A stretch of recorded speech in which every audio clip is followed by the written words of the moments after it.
লখিমপুৰ জিলাতো দশমীৰ পূজা শেষ কৰি দেৱী দুৰ্গাক বিভিন্ন নদীসমূহত বিসৰ্জন দিয়া হয়। লখিমপুৰৰ ৰঙা নদীত বেছি সংখ্যক মূৰ্তি বিসৰ্জন দিছে পূজা উদযাপন সমিতিসমূহে।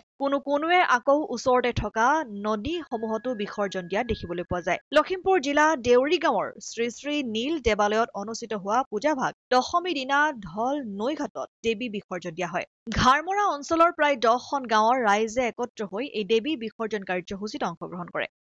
এই উৎসৱটোৱে আমাক যিখিনি অৰিহণা যোগাইছে, আমি পূৰ্বৰ পৰা এনেকৈ 5দিনীয়া কাৰ্যসূচী সমাপ্ত কৰি আজি বিজয়া দশমীৰ দিনত ভৰি দি পেলাই আমি সকলোৱে এনেদৰে সমবেত হৈ আহি পেলাই এই ঢল নদীত বিসৰ্জন দিওঁ আৰু পূৰ্বৰ পৰা এনে পৰম্পৰা চলি আছে। আই মাতৃসকলো আমাৰ লগত সহযোগ কৰিছে। 10খন 12খন গাঁৱৰ মানুহে আমাক সহযোগ কৰি আনন্দ উৎসাহিত কৰিছে। তাৰ কাৰণে আমি সমবেত হৈ সকলোৱে ধন্যবাদ জ্ঞাপন কৰি আমি সমাপ্ত কাৰ্য আজি সমাধান কৰিছোঁ। নমস্কাৰ, শ্ৰী শ্ৰী নীল দেৱালয় আজি আমাৰ বিজয়া দশমী। আমি আজি কমেও 10খন গাঁৱৰ মানুহ, হাজাৰ বিজাৰ মানুহ আমাৰ আজি ঢল নদীত আমাৰ দেৱী বিসৰ্জন দিবলৈ আহিছোঁ। আমাৰ বহুত ভাল লাগিছে। আমি প্ৰত্যেক বছৰে শ্ৰী শ্ৰী নীল দেৱালয় বিসৰ্জন দিওঁ দশমী দিনা।